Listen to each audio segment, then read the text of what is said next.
Wow! Isa lang sila, ngayon dalawa.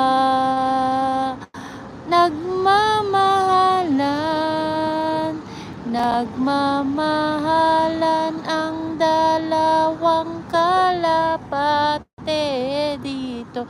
Anong ginagawa nila?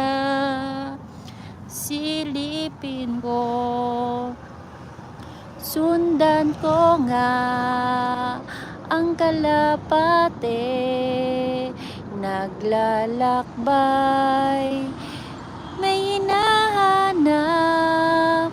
Napakagandang kalapate ang namiss ko noong ako'y bata pa. Hello kalapate!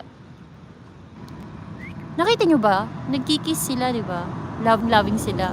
Hindi ko sukat akalain guys ha. I don't know.